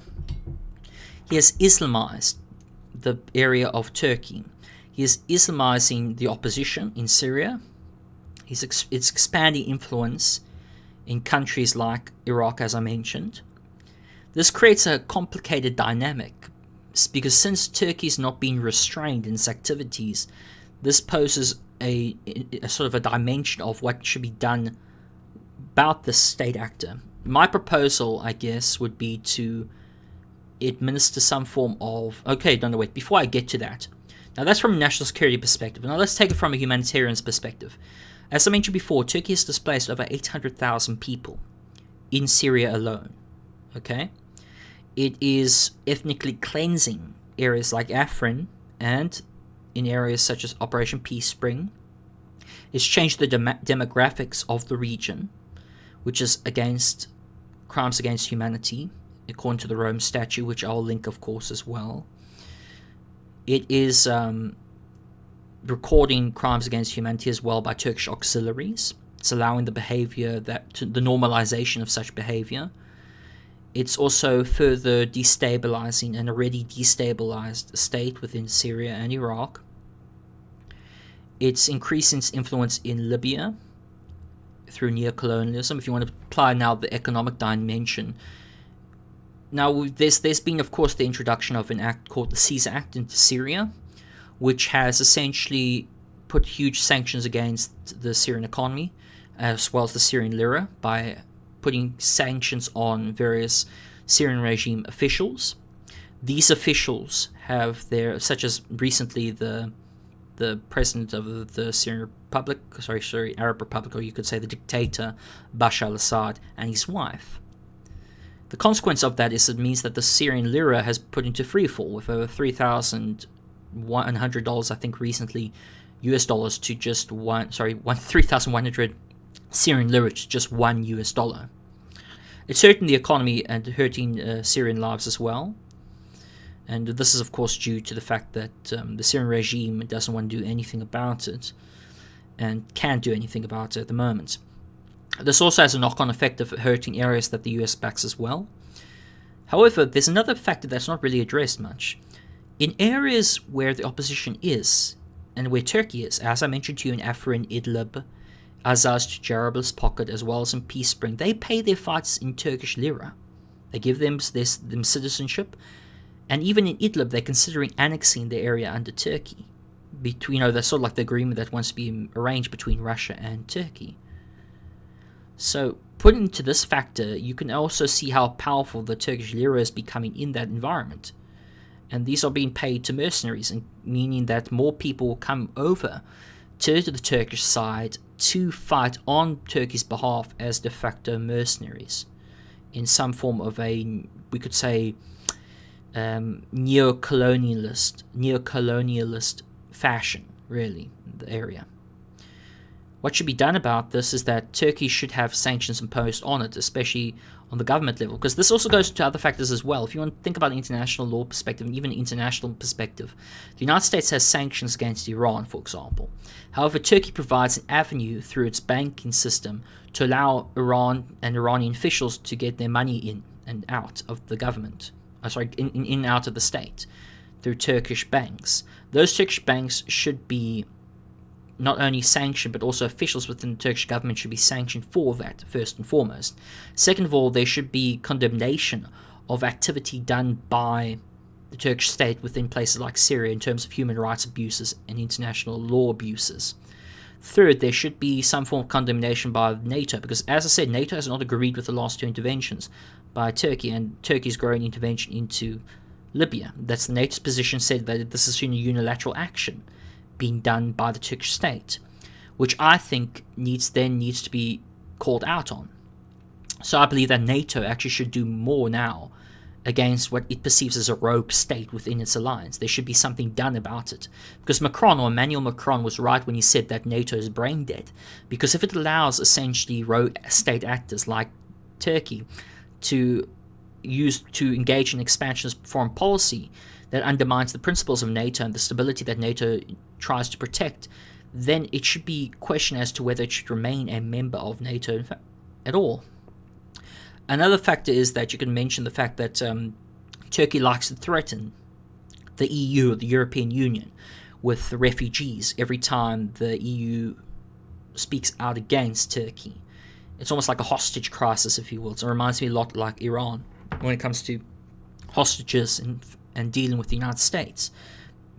Turkey acts as a rogue state actor, a rogue pariah state, under the control of an autocratic dictator by the name of President Recep Tayyip Erdogan. He is just going to become more of a problem in the future, and I really suggest that we deal with this individual, either through soft power, through economic sanctions regime, or through diplomacy or negotiations, or we deal through a hard power matter, with some form of action militarily against the state. Although I would first go on the route of advocating for some sanction policy or some form of sort of a collective pressure in terms of the United Nations and other multilateral organizations against the Turkish state's imperialist policy, because they are imperialist in many respects in terms of not only how, like, creating vassal states or client states, but also through its neo-colonial activities, which itself you could argue that it's almost like an old form of the Ottoman Empire in many respects. That's why a lot of people argue that Turkey's foreign policy recently is neo-Ottoman in nature. This is a very big issue that will have to be addressed in the future, and will have to be addressed either to try and resolve this, because at the moment in Libya, for example, Egypt is ready to intervene militarily more, and it's almost going to escalate the conflict already existing because of Turkey's intervention. And if we talk about the Mediterranean crisis with various different oil projects and gas projects being interfered by the Turkish Navy, that's a problem as well, because the Turkish Navy is interfering in the waters of different states as well. So this needs to be addressed, because it's already hostile towards another NATO member, Greece. That's another issue as well that needs to be addressed. So I think that what should be done about Turkish expansionism is, first and foremost, enact some form of legislation, either in terms of a UNSC resolution, United Nations Security Resolution, or some form of US congressional approved legislation or some form of legislation that enacts sanctions against Turkish business interests, especially those working with the Iranian regime, because that would be in accordance with the legislation that already exists of any actor or any party aiding in Iranian money laundering, all that kind of stuff needs to be held accountable and can be sanctioned. That can be applied to Turkey as well. Then I would also say put sanctions on it for violations in terms of international law and in terms of its expansionist foreign policy. I then would try to not only do the sanctions regime, but also engage in a multi-pronged approach of sanction regime and negotiating with the Turkish state, either directly or through a third party, or working with our GCC partners, whether we be the United Arab Emirates, Egypt, Jordan, Saudi Arabia, to try bring focus into trying to contain Turkey's expansionist foreign policy if we can't negotiate with it. That would be one approach, two approaches I should say. The third, of course, would be military operations, although I say that approach is less likely in this atmosphere, so I would always advise first approaching it through diplomacy and negotiations. But we have to do something, especially another option I would propose is bar its membership for NATO. Make sure that it's condemned by NATO, that this is not NATO authorized because it undermines their alliance in itself. Make sure that there's adequate condemnation as well as a proper United Nations Security Council resolution passed against Turkey to control Turkey's expansionist foreign policy. Those would be some of my suggestions. So I would say that would be just my suggestions. And with that said, I'm going to move on now I'm going to open it up now for questions. So just to sort of end off this section, this has been Anthony Avista-Bisson, Through the Looking Glass, Episode 2, What Should Be Done About Turkish Expansionism. Now I will open up to questions, so just give me a second. I'm going to take a swig of water and I'll get to your questions now. So if you're in the chat, your questions will be answered now. I'm just going to drink some water first.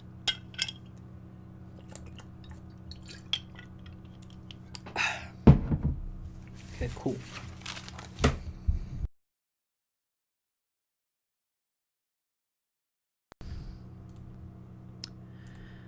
Okay, awesome. Now let's go on to... Okay, awesome. Now let's go on to answering questions. So...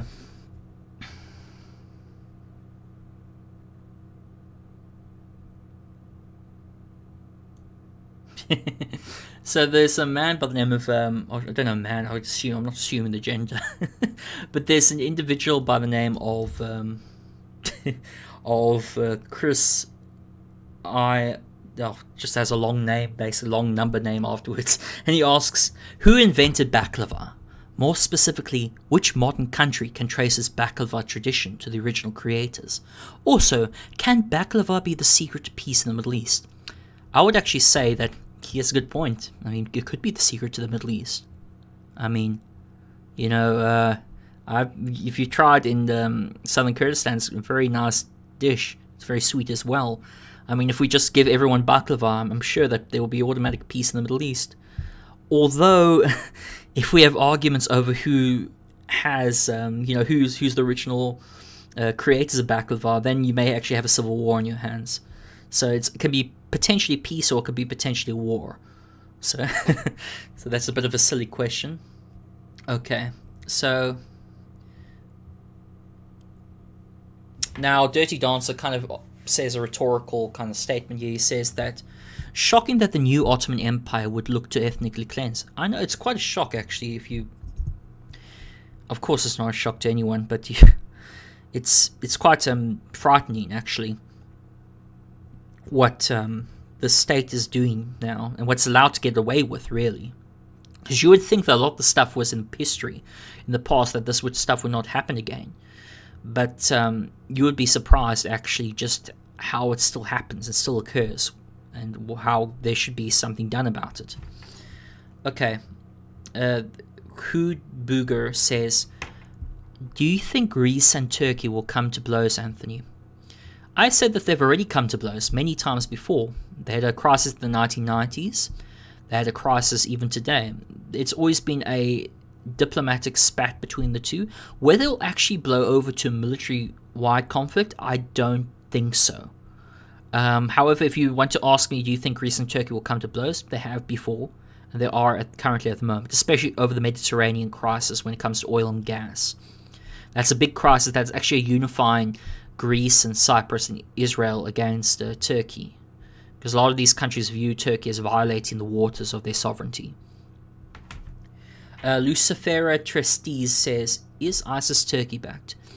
Now, I remember talking to one of my Kurdish friends back in Sydney, and he gave me a very interesting perspective on this.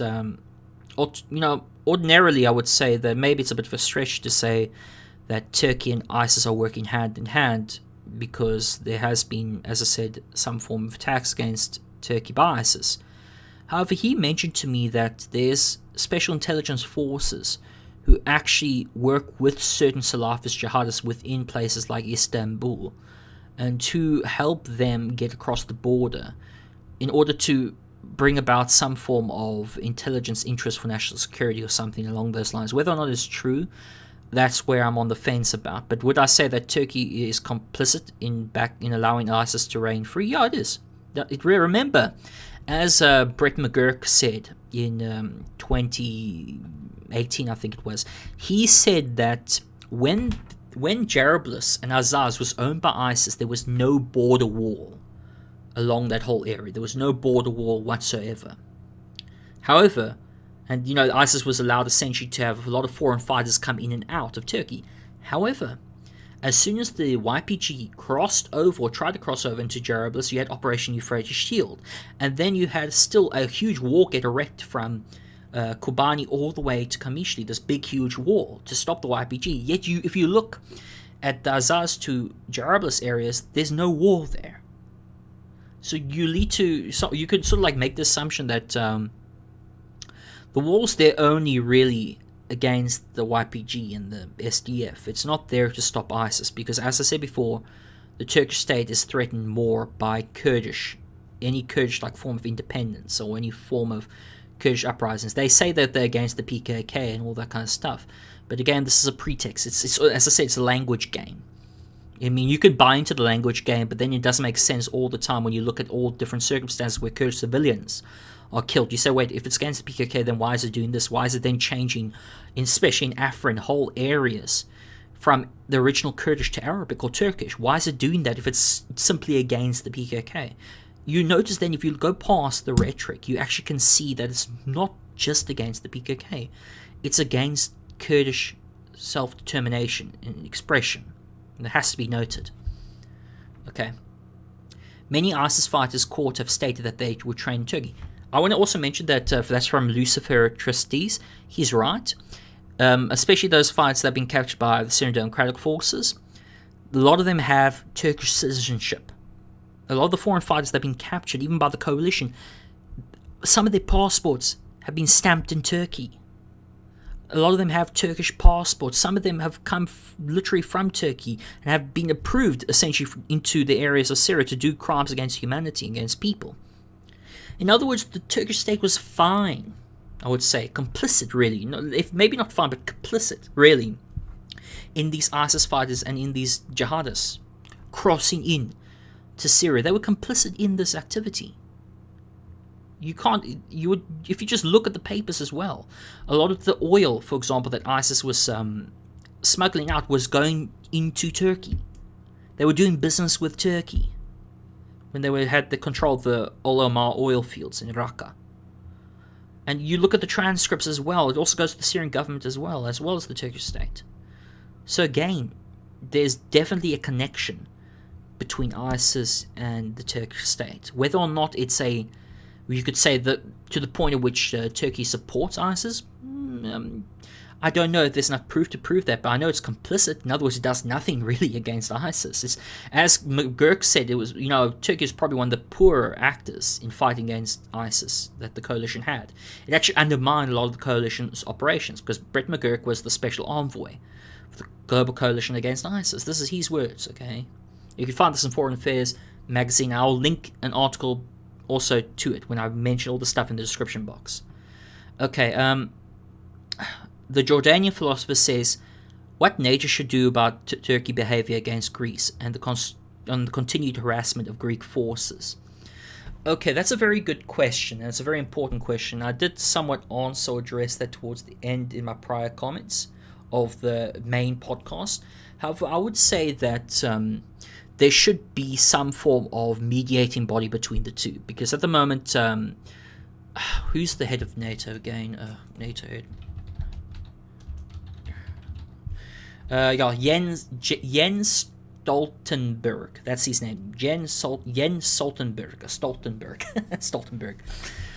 He is the Secretary General of NATO, and he's very pro-Turkey. In fact, he's to the extent where he says, okay, we don't approve of Turkey's unilateral interventions into places like Syria, but we won't do anything when it's harassing allies like Greece in NATO as well. Because even since the Turkish Strait crisis in the 1950s, there has been always a spat between Turkey and Greece. And what should be done about this, there should be some form of mediating body. It's ridiculous, really. Because there should be some form of mediating body within NATO that can sort of tell Turkey to stop its activities when it comes to interfering in the sovereignty of Greece, because it undermines the alliance. But again, as Macron mentioned, NATO is brain dead. It's not having an assertive position anymore. It's allowing its own states within it to be undermined by these rogue state actors and the internal squabbles, really. I would say, just from an international law perspective, there should be some form of mediating body to stop the harassment of Greek forces by Turkish forces. I really do think so. And there has to be done. EU needs to take a firm position on Turkey and say that Turkey cannot be accepted into EU without reforming its behaviors. I would say that the EU should block Turkey's membership completely and actually stop giving it access to try apply for membership. It should help empower Greece, because at the moment Greece itself is almost like a quasi-failed state when it comes to its poor economic situation. So that's also a thing that has to be addressed as well. Now harassment of Cypriot forces, especially from Turks and the Northern Republic of Turkey, or the occupied part of Cyprus, that needs to stop as well. There needs to be some form of, when it comes also to Cyprus, may I just say, the UN needs to be assertive. It needs to actually have a new UN Secretary General, because Antonio is not doing too good a job, in my opinion. It needs an assertive Secretary General that can actually bring an end to this ongoing conflict. There needs to be a resolution, because unfortunately, whether Cypriots like it or not, the north of Cyprus is not going back to the rest of Cyprus. It's not going to become a part of Cyprus unless there's a federal kind of new constitution that comes around, where it's acknowledged that Cyprus is one state, but it's federalized essentially between the north and the south. Okay, because the thing about it is that in the north, a lot of the population has been essentially demographically changed. There's now new people who have been born in the north of the country that only recognized under the Turkish the Turkish vassal state in the north of Cyprus. They have citizenship of their state. They've grown up in that state. You can't tell them, it would be wrong to tell them that they have to move now or be displaced or whatever because of unity. Although I do support unity with, the north and south, and I do really want the real government, or the Republic of Cyprus, to be the one government. That government will need also to create a new constitution with federal powers being given to the population, autonomous protections really with the population of the Turkish Cypriots. And I think that if you can do that, then that could be a good way of actually ending the conflict. But unfortunately, the UN is stuck. It's a frozen conflict. The UN doesn't know what to do about it. So I'll keep revening, like 2259, they'll keep revening about and talking about peace, and they'll keep talking about these things, but there won't actually be a full peace process yet, because it's just so many of the factors have changed. This is the problem when you leave things to the last minute. That's what happens when you leave things to the last minute. Now, I've got other questions as well that come from... okay, I'm thinking. Wait a minute. Fudge. Okay. Wait a minute. Let me check something out quickly. It would be kind of embarrassing if this stream's not actually working properly. Okay, hold on a second. Okay, I'm thinking. Wait. Hatay state was... Okay, good. The stream is actually working properly. I shared a bit of a scare there that the stream is not working for a second. Okay, no, it's working. I didn't connect to the Discord. That's why I'm kind of like in this weird state now where I don't have my little avatar going on. So I was a bit freaked out for a moment. But I've actually got other questions from... This comes from Pez, or... He says, does Turkey want to annex Idlib or northeast Syria? And if so, how successful will they be? I believe that Turkey wants to annex Idlib only insofar as it can turn Idlib into a dumping ground for its refugees. That's all I think of so far. Idlib acts as a de facto vassal state for Turkey. Although it's under HTS control at the moment, HTS has agreed to try cooperate with Turkey. Again, Salafist working with the Turkish state. I believe that Turkey does want to annex it eventually, and will do so with Russia's approval, but only insofar as it wants to make the territory into like a kind of like a dumping ground, really, for its refugees. So like the periphery area, as I mentioned in a couple articles in the Jerusalem Post already. I don't think it will be, in terms of like full integration, I don't think it will be too successful because, again, there's a huge Salafist population there and there's conservative Sunni population as well. Unless those areas will have their like kind of like create their own vassal states, like as in the equivalent of the Turkish Republic of Northern Cyprus, then potentially yes, it could work. And if we're working in those kind of framework, because Turkey has proposed either annexing Afrin, for example, or making a de facto state there, essentially, that it kind of only supports, which again would be like the Turkish Republic of Northern Cyprus, where it can do business with and dump its refugees and so on with. Okay, the next question I have by Pez is, also, does the CHP, aka the Kemals, want to continue Turkish involvement in Syria and Libya? I want to tell you this right now, for all those of you who are listening to this later especially. Guess what? When it comes to foreign policy, every single Turkish party, excluding the Kurdish party, of course, all these parties agree with Erdogan on foreign policy. All of them. Believe it or not, even the CHP. The CHP agrees with the AKP on its foreign policy in Syria and Libya. They agree. They approved of all the offences made by the Turkish state. Okay? May I just say that? That's what they approved of. That's what they agreed on. Okay? So keep that in mind. I want you all to keep that in mind very carefully, because that's what really we're talking about over here, is that fundamentally it's a problem with the Turkish state itself since its founding under Mustafa Kemal Atatürk with Kemalism. That it's always been a militaristic, autocratic-like state. It's never been a true democracy in the sense of the Western sense of the term. It's always been a de facto autocratic, militaristic state. Okay?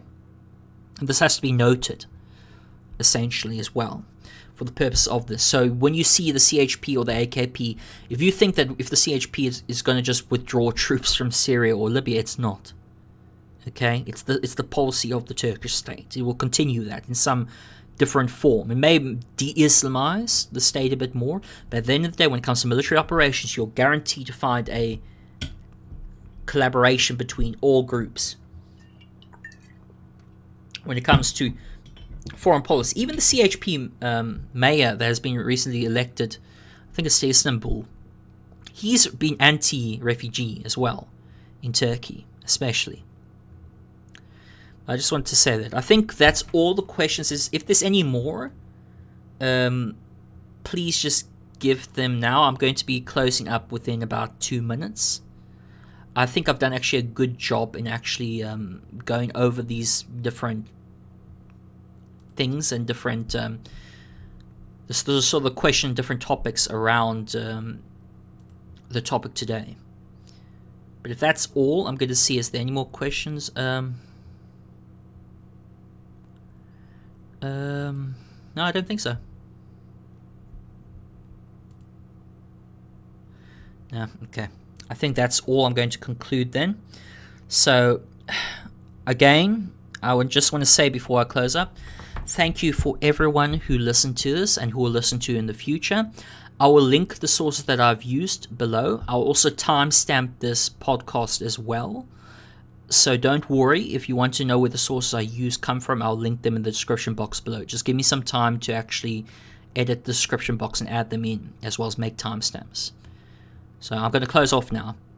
This has been Through the Looking Glass by Anthony Avis Dubisson. Let me repeat that. So this has been Through the Looking Glass, episode 2, What Should Be Done About Turkish Expansionism. This is a podcast examining issues related to foreign policy and foreign affairs, examining current global affairs and reflecting on pressing questions and providing thoughts from a young adult's perspective, taking a look at this confusing world through the looking glass.